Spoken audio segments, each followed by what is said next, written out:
Today, I'm going to show you how to reduce noise in Photoshop 2024. If you've ever captured an amazing photo, only to notice that grainy, speckled look when you zoom in, don't worry.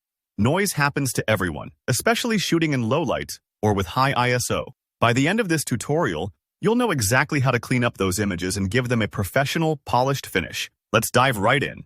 First off, go ahead and open up Photoshop. If you don't already have it running, just double-click the Photoshop icon and let it load up. Once you're inside, you'll want to open your image, the one with a bit more grain than you'd like. You can do this by heading to File at the top left, then clicking Open, and selecting your photo from your computer. If you get a preview of your image, check that it's the correct one, and hit Open. Don't worry if you see a lot of tiny specks. Photoshop is great at handling high noise levels. With your image now visible on the canvas, let's get started on actually reducing that noise. Look up at the menu bar and find Filter. Click it, and from the drop-down, hover over Noise. Now, you'll see a few different options, but we're looking for Reduce Noise. Go ahead and click on that. This opens up a whole new set of options, and here's where the magic happens. You'll see sliders for things like Strength, Preserve Details, Reduce Color Noise, and Sharpen Details. If you're new to these sliders, don't worry. I'll walk you through what each of them does. The Strength slider controls how aggressively Photoshop tries to clean up that grainy look. Start with a moderate value, like 5 or 6, so you don't lose too much detail right away.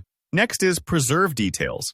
You want to keep your photo crisp, so move the slider around to balance smoothness without washing out all the fine details. Portraits or landscapes usually look best with more detail preserved.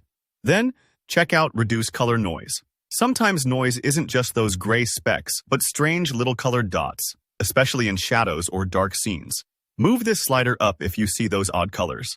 Finally, Sharpen Details. While reducing noise can make your photo look softer, sharpening brings back a bit of edge and definition. But don't go too far, or you'll undo your hard work in reducing noise. Adjust slowly and keep an eye on the preview.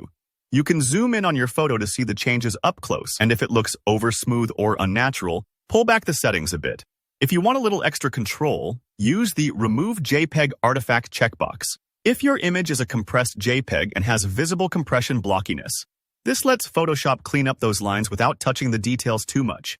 Take your time dialing in these settings. There's no single perfect number. Every photo is different. Don't rush. Compare the before and after preview to see which combination gives you the best results. When you're satisfied and your image looks crisp but clean, just hit OK. Photoshop will process your changes. This part might take a couple of seconds depending on your computer and how large your image is. And there you have it. Your photo should look much smoother and more professional, free from that distracting noise. If you want even finer control, sometimes using layers or selective masking can help. But this simple method works wonders for most images in just a few clicks. If you found this tutorial helpful, go ahead and give it a thumbs up. If you have any questions about reducing noise or want tips for tricky pictures, drop a comment below. I'm always happy to help. And if you'd like to learn more Photoshop techniques, make sure to subscribe so you don't miss any future tutorials. Thanks for watching.